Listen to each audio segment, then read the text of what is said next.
Our speaker is Jeniffer Karina. She's a psychologist, coach, energy master practitioner, speaker, and author, and is a thought leader in the area of relationship strategies.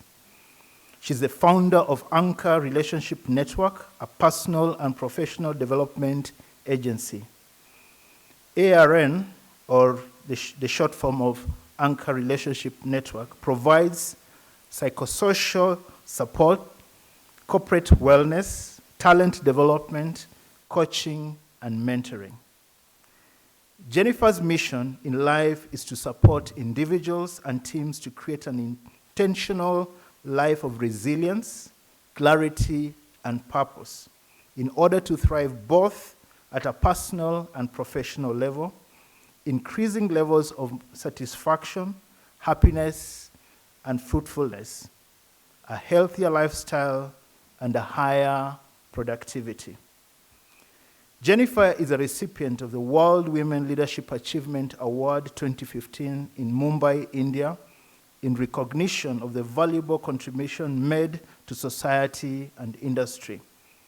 She's also the East Africa's regional winner 2017 in welfare and civil society organization sector of CEO's Global's Most Influential Women in Business and Government Awards.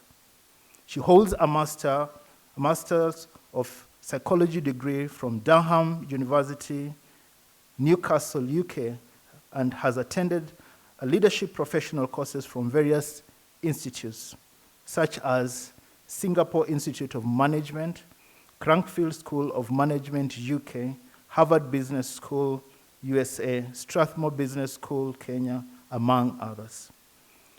She's a member of the Institute of Directors, Kenya, member of the Women Corporate Directors, Institute of Leadership and Management, UK, and a certified trustee with College of Insurance, Hamper, Center of Employees Benefits, Canada. She has diverse skills, having served both at the board level of various organizations, including the Central Bank Pension Fund, National Constituency Development Board, and as the Chief Commission of the Kenya Girl Guides Association, and currently she is the Kenya Reinsurance Corporation and World Association of Girl Guides and Girl Scouts chair. For over 22 decades, Jeniffer has invested in learning and research and has a great impact on area of influence. Jeniffer is married and has 3 married children, enjoys reading, writing, traveling, and playing golf. Do I continue? Now we'll have to stop here to allow Jeniffer to come. Jeniffer is a great woman of God. She's a lady of great impact. I have sat under her tutelage at various times. I've been in some sessions she has taught, and we have learned a great deal. My wife celebrates her because she's also impacted a lot. And so I want to invite Jeniffer to come up to the podium and just share with us some thoughts, some nuggets, and some wisdom. Welcome, Jeniffer.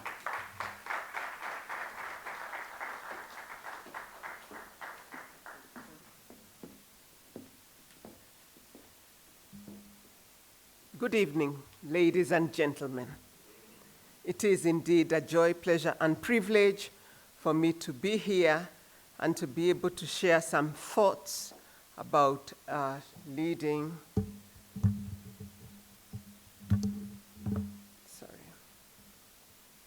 About leading in crisis. As I thought about this, and I was preparing, remembered that once upon a time I was an entrepreneur, and a good one at that.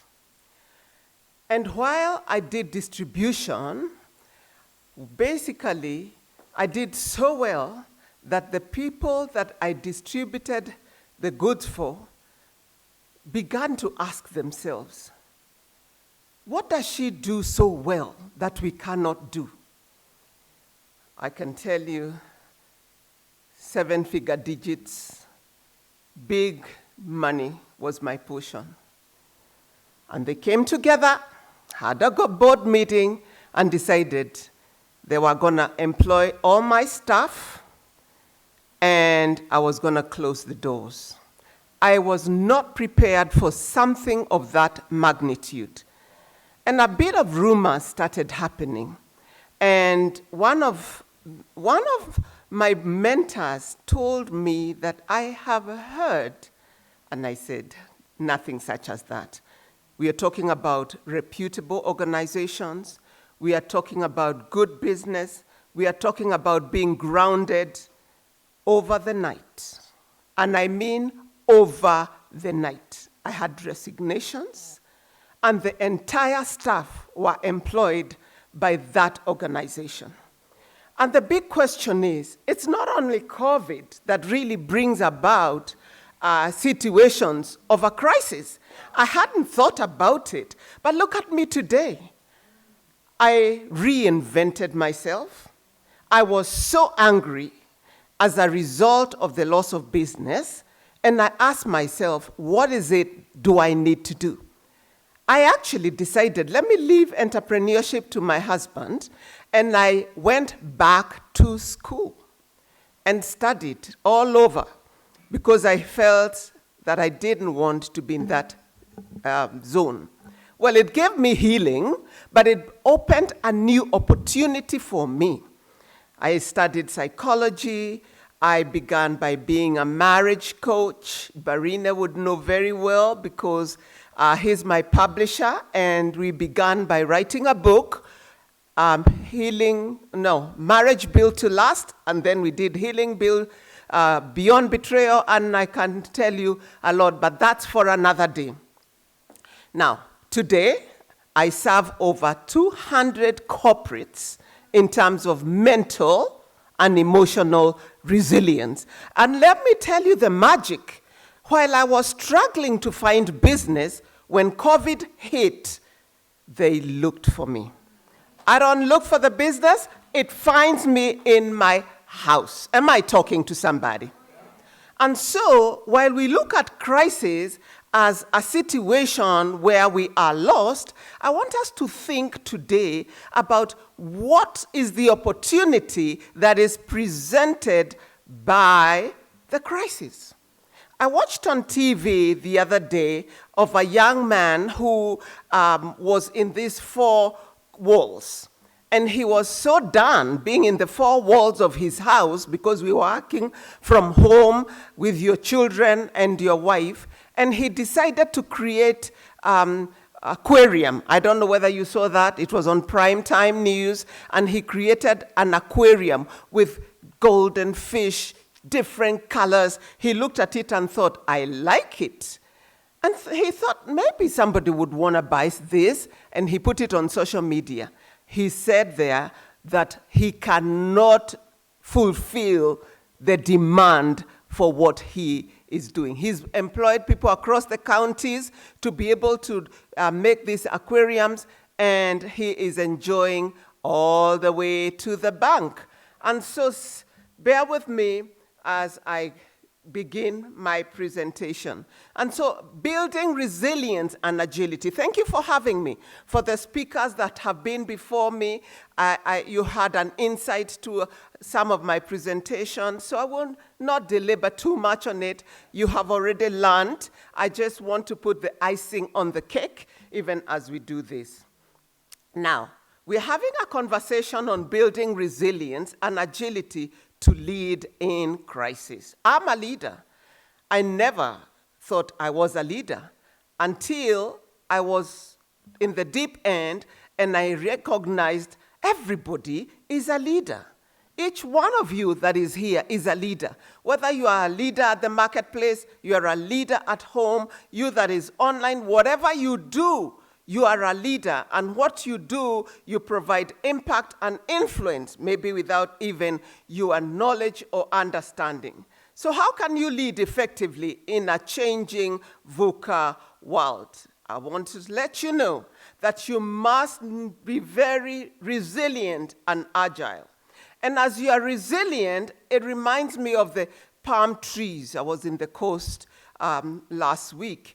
And it always feels nice to walk by the beach And let me tell you, the wind was coming on hard. And I thought, whoops, I need to get out of here, at least I get a cold. Nobody wants a cold in this season. Now, when you look at a palm tree, it has very deep roots. You will not get to see the roots. But when the storm comes, the tree will be bent all the way to the ground, but it will rise up again, and actually you will never know that it had been down to the ground because of the deep roots that it has. I suggest to each one of you that you need to have deep roots and really be deep-rooted in whatever it is that you do and the situations that you are in when it comes to leadership. All right. Did you know 60% of C-level executives cited that today's leaders should have crisis preparedness? We've heard about that, to ensure an organization's survival of any eventuality, according to Deloitte. All right, and Morris would say that according to a survey, every leader should possess, soft skills. And what we do know today really is while you do have a high IQ and a lot of knowledge, if you lack soft skills, the market is not the place for you. Building resilience. We are in a situation that is being referred to globally as a VUCA world. It's all about volatility, uncertainty, complexity, and ambiguity. I urge you not only to look at the volatile situation, but to look at the vision. Where are we going? Uncertainty, you need to be able to find understanding. At the end of the day, uncertainty will be a part of the portion. I'm not sure where this crisis is going to take us. I'm not sure where my next job is coming from. I'm not sure. But at the end of the day, the one thing you will know, I am not staying in an uncertainty position. I need to find a level of understanding. Now, when this situation, COVID and beyond, is complex, and I tell you it is complex, and one of the things that was cited by the World Health Organization was that if you think COVID is anything, you wait and see what domestic violence is going to look like. And believe me, it's been another pandemic. People are struggling big time because homes have become unbearable. And so, as a result of the complexity of this matter, it is up to you to take 100% responsibility and seek clarity concerning these matters. As a leader, you need to have a lot of agility. It's not just about ambiguity as the world presents you. It is about agility. Are you an agile leader? Now, in a VUCA world, we need to lead in crisis, and success is our portion. All right? We do know that, don't we? We know that God has a good plan for each one of you, plans to prosper you, plans to give you a future and a hope. Now, we need to understand that things are changing very fast. Artificial intelligence, things that were done by human beings are now not going to be done by human beings. So the workforce is going to continue to reduce, and maybe your job is threatened. During this season, we had over 70% of people in organizations, major organizations, lose their jobs. I thank God for an organization that I serve. Not a single person lost their job. However, the company made quite huge losses. Question is it sustainable? While we care for the people, what happens next? My son is hospitality. He does hospitality, and he had employed over 150 employees in terms of his business. Now, when it hit, he said, as we are biblical entrepreneurs, we are going to stick with our people. We will support them. By the time he hit the ground, several months later, paying salaries, trusting God, it was a mess. He had to shut down. He's just reopened and is actually doing well. God has heard his prayers. Global markets will change, and they will continue to change. We have a multi-generational workforce, and yet you don't know how to work with the millennials, with the Y and Z generation. This is the season. You are saying, okay, they are not reliable. They don't show up. Oh, I can't stand them. These baby boomers, they are so fixed on whatever. They have no technology skills. Let me tell you, you don't have technology skills. Prepare yourself for fatal death. Am I talking to somebody? Regulations are changing. Virtual workplaces. I used to travel far and wide. Even to come here, I had to be reminded. It is actually, you are coming. Because for me, I have the space. I just go online and I connect with the world. I'm in Australia in the morning. I'm in America in the midday. I'm in the UK. I have such a platform. It is shocking. Ask me whether COVID worked for me. I will tell you it worked so well. Where has the crisis been? Are we good? Ask me whether I struggled with it. Yes, I lost loved ones. And it was hard. I have never stayed home as long as I have. Until home, I became a homebody. I don't even want to go anywhere. I'm so comfortable in my space. Now that brings a potential danger. The potential danger is the lack of social engagement. And then you start losing it. Are you losing it? You better not lose it. And so, what are some of the disruptions that we have seen that have affected us? COVID-19, we can give stories and stories about that. I attended online virtual funerals, Bishop. I attended virtual funerals. Do you know what that is? You lose your loved one. They're out of the country. You cannot travel. You lose your loved ones here. I'm of the age bracket that was told, don't even think about it. Stay home. Don't go to church. I got used to virtual church. I love it. I just love virtual church. And I can attend 3 services. All right? Anywhere I want to go, Sunday, I'm in for a treat. So social, economic, and environmental factors. We had increased workloads. People are fired, so you have to do the job of 3 people. All right? Mental health challenges, stress, anxiety, depression, mental health issues, or domestic violence, as I've said. Alcohol intake increased by 25% during the lockdown. Believe it or not, bars are closed. All right?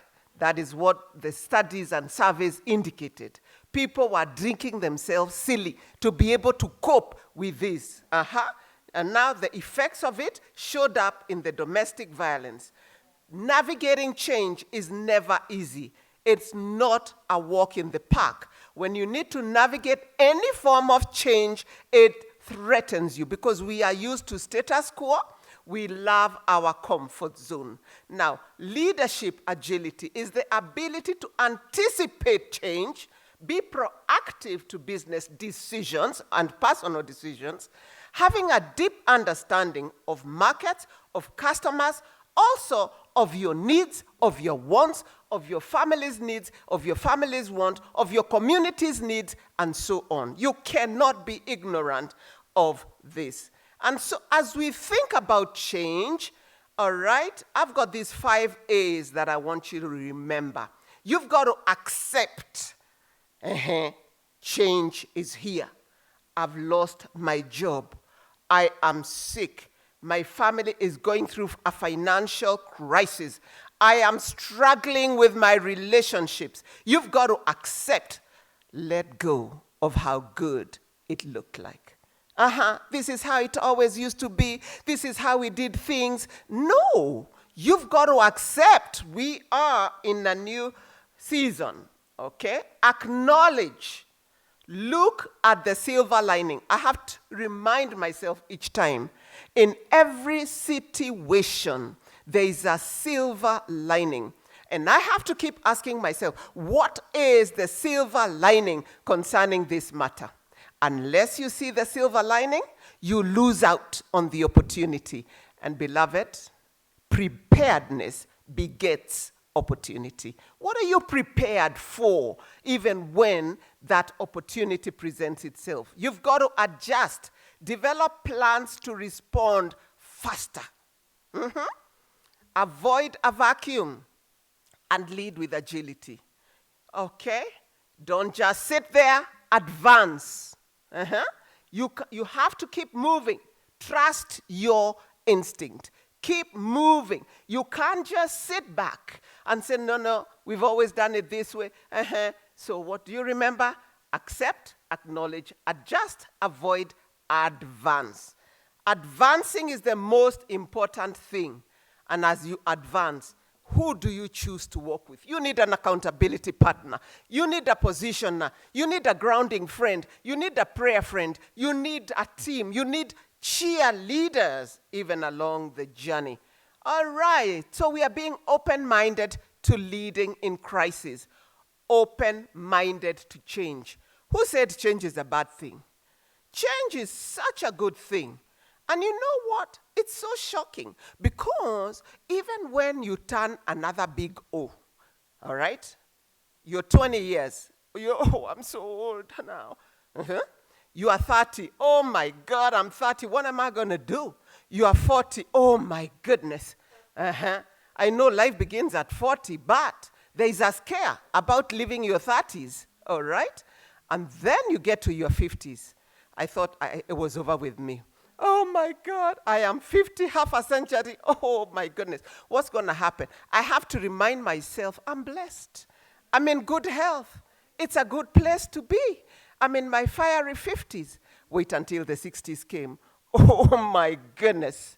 Am I going to be as hot and good for my husband? Will I be in the workforce? At 60, they send you home? What's going to happen? Thank God by that time, I was no longer in management level, but board level, where the older you are, the better, because of your vast experience, your networks. And so, ask me, I'll tell you, aging is beautiful. It depends on your mind and how you choose to go about it. All right, so create learning opportunities and stimulate followers to solve problems, facilitate redefinition of mission and vision, relationships of mutual stimulation and elevation, and be emotionally intelligent. I was only setting the foundation, and now we are getting into the message. Are you ready? Wonderful. Now, we're going to learn about 5 steps to building resilience and agility to lead in a crisis. Very simple. Number 1, define your ikigai. The Japanese call it ikigai, your purpose for being. What's your purpose? Why are you here? What do you want? Who are you? You got to find you. Define your ikigai, your purpose for being. Number 2, demand emotional and mental resilience, because you're not going anywhere without emotional and mental resilience. Number 3, determine your balance. Very important. Number 4, build relationships. And number 5, embrace excellence, no matter what. Embrace excellence. And so, define your ikigai. What's your passion? What's your purpose? What satisfies you? What do you feel good about? Okay? What's your calling? So, what do you do that is so good that people keep affirming you about? Dr. Oginde alluded to this, the importance of vision. From volatility to vision. It's not just about focusing on what's going wrong. And the default mind, the mind has a default mode to pick negative messages. So it will be telling you about what's wrong, how you will fail. It will also be telling you how useless and good for nothing you are. It will be telling you how worthless you are, and the only way to cope is to be able to go against the grain. And so the question is, redefine your vision and purpose. If you have not reinvented yourself every 5 years, that's what I have come to learn. It's about continuous learning, continuous reinvention. If you're so happy and satisfied with your status quo, let me tell you, you're waiting for a fatal death. You will be forgotten, ignored, irrelevant, because you have lost the plot. Question is, what is it that you want? Number 2, demand emotional and mental resilience. Now, according to the World Health Organization, 1 in every 4 people in Kenya today are struggling with mental health. Anxiety, depression, stress, drug and substance abuse, bipolar, personality disorders. Keep hearing my boss is a gaslighter. My wife is a narcissist. People are struggling with these things. And so, according to the World Health Organization, mental health is a state of complete physical, mental, and social well-being, and not merely the absence of infirmity. So what you need to understand is that mental, physical, and social is critical. Those are aspects that you really need to take care of, because how can you manage a crisis when you are emotionally unstable? How can you manage a crisis when you are mentally unstable? And so it's all about checking in with yourself. Am I sleeping well? Do I have insomnia? Am I overreacting to situations? Do I have a grandioses? Do I feel extremely important and I'm lording over everybody around you? Do I keep my friends or don't I? Normal, abnormal is really a thin line between normal. And who defines what normal is? I guess it begins by you defining it for yourself. At the end of the day, awareness is the heartbeat of therapy. Are you aware about how you show up? Are you aware about your negativity? Did you know that you have 2 kinds of energy? Anabolic energy, which is positive energy, fueling energy, motivating energy. I see George having that kind of energy. And so leading a team with that kind of energy is very good. You need to ask yourself, what climate, what essence am I radiating as I deal with my team? Or are you the one that has catabolic energy? Just as it sounds, it's carnivorous in nature, biting onto you and eating away your cells and causing you a lot of unnecessary situations. And at the end of the day, catabolic energy causes you high blood pressure, diabetes, stress, anxiety, depression, downhill all the way. Allow me to suggest to you that your attitude determines your altitude. You will go as far as your mind can go. As a man thinketh, I didn't hear you. As a man thinketh, what are the thoughts that you have for yourself? We are so focused about other people's affirmations, what they tell you about yourself. What do you tell you about yourself? Please take just half a minute and tell your neighbor or tell yourself, write it down. What 3 affirmations are you giving yourself? Right now, 3 affirmations are you giving yourself? You can tell your neighbor and have a conversation. If you can do that, it's good. I'm great. I'm beautiful. I'm intelligent. I'm focused. Tell them. All right?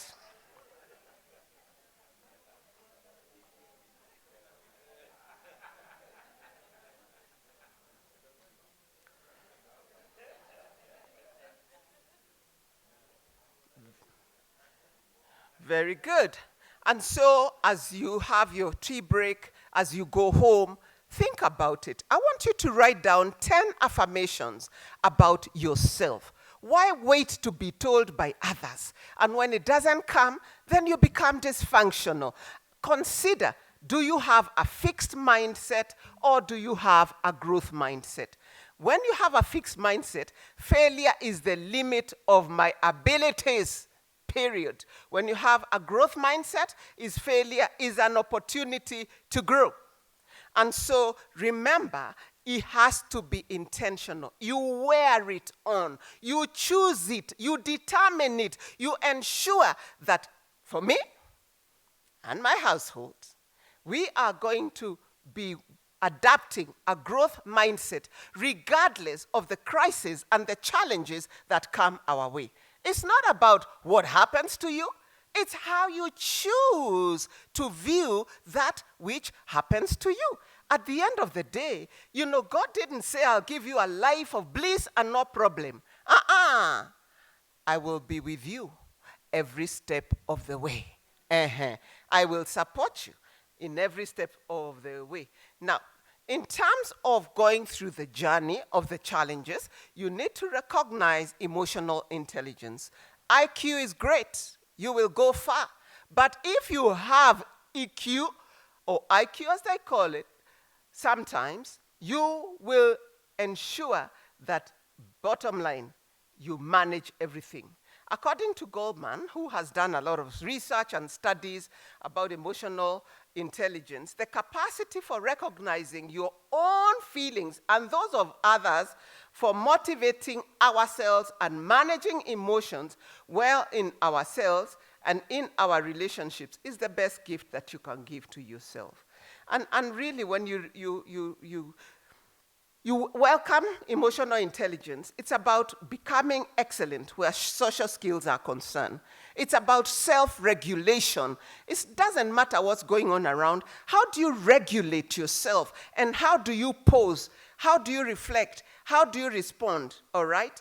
How do you motivate yourself? How do you apply your empathy? Are you self-aware? Do you know who you are? Do you know what makes you tick? Do you know what your triggers are? What causes you to have an amygdala hijack? Simply you are so angry, before you know it, you've lost it. I mean, really, we are Christians, so we say, we don't lose it. I lose it. I have to be very, very aware because things are going so fast, and the minute I'm aware of an increased heart rate, pa-pam, pa-pam, and then I feel some water in my belly, and I experience a little perspiring on my face, I know I'm in a danger zone. Now, that's how the body reacts to a threat. When the threat is coming, you do 3 things. You fight, you take flight, or you freeze. If you don't do any of the 3 things, then you're not human. Now, what you need to recognize is what are your triggers and how to manage. Let me give you a good tip. If you ever feel that you're getting an amygdala hijack, it's a whole lot of cortisol that comes into your blood vessels, and it fills the amygdala that is under the cortex of your brain, and so you don't reason anymore. It bypasses your reasoning skills. So what basically happens? You take a flight with that situation.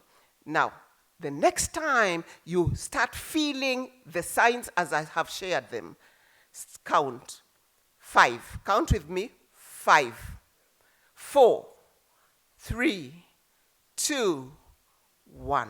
By the time you count from 5 to 1, they say it takes 6 seconds. 6 seconds, the researchers that have really studied this overreaction.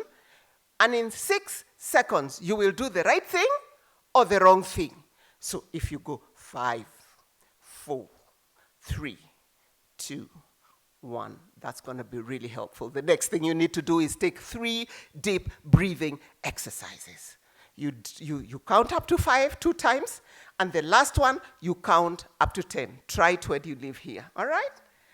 Now, you've got to detect your emotions Emotions are data. They give you insight as to how it is that you are feeling. So don't ignore them. They are important. Before I was able to manage my emotions better, I had a lot of mirror conversations. And I found a lot of healing in that.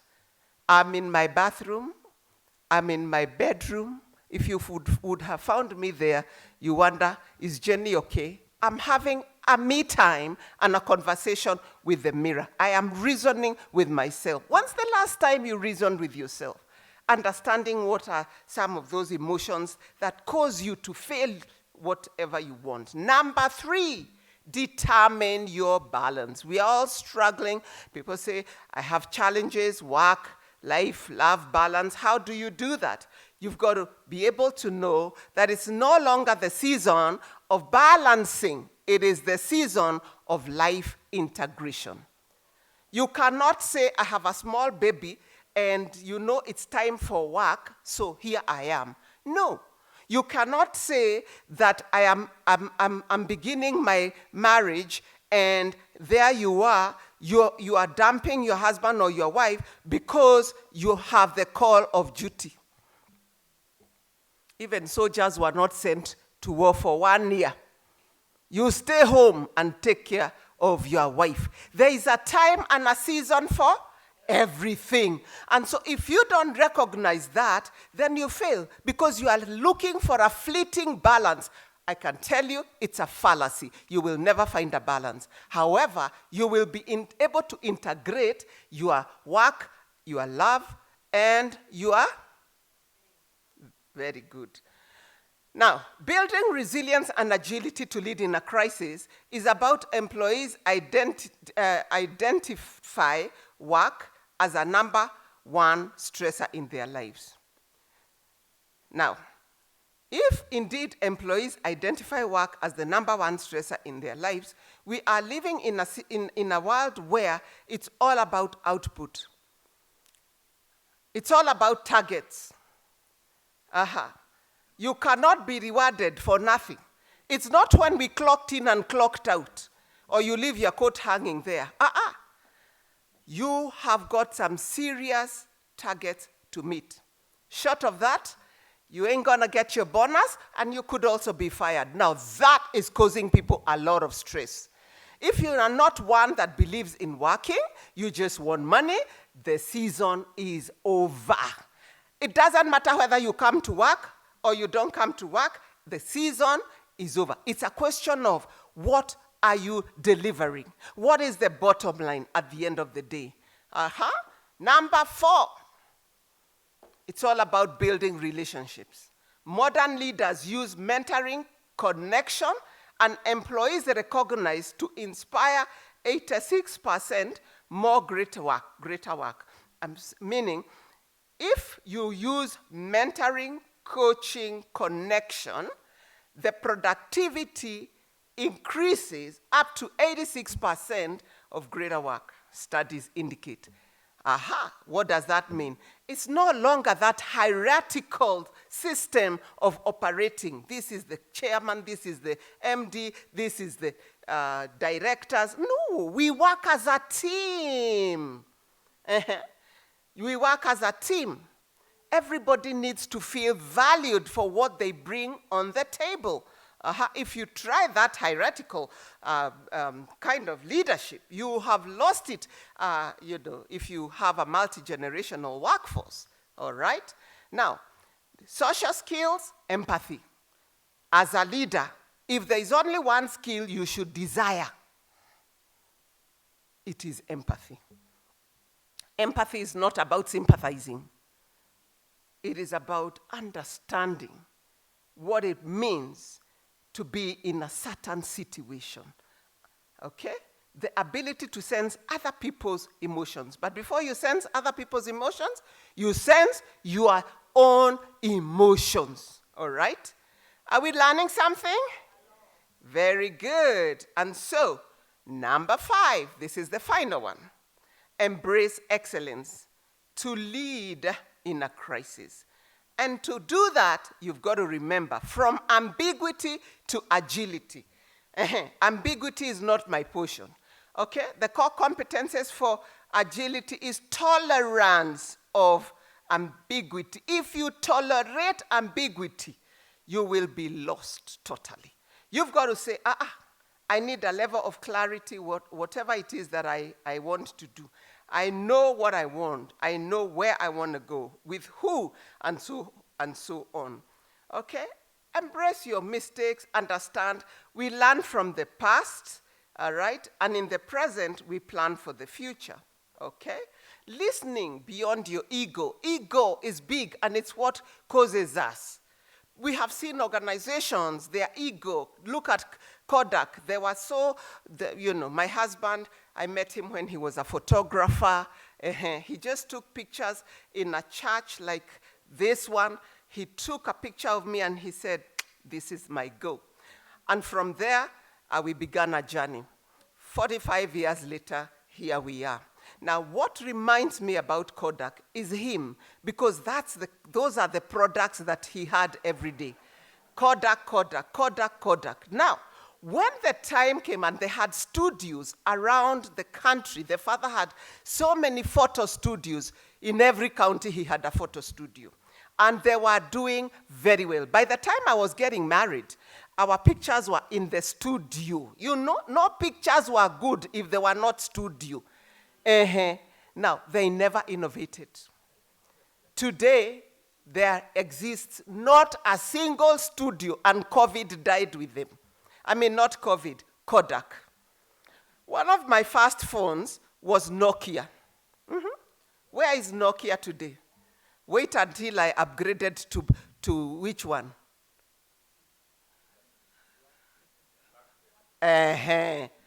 Was I hot or what? Having a BlackBerry. Today it's worth nothing. I think it's completely out of the market. What am I saying? You may be having it all, but you really have to be agile. You need to be sensitive to the times, and you need to recognize that we are evolving on a daily basis, okay? Making a decision without hierarchy. That's why I'm talking about teams. Even at home, it's not about who is the head of the house. It's about together we win, because we are better together. We are aligned together.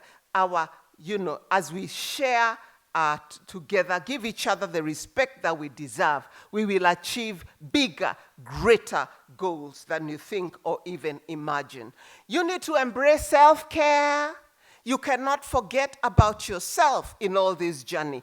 Celebrate your successes. When is the last time you reflected and thought, what have I done?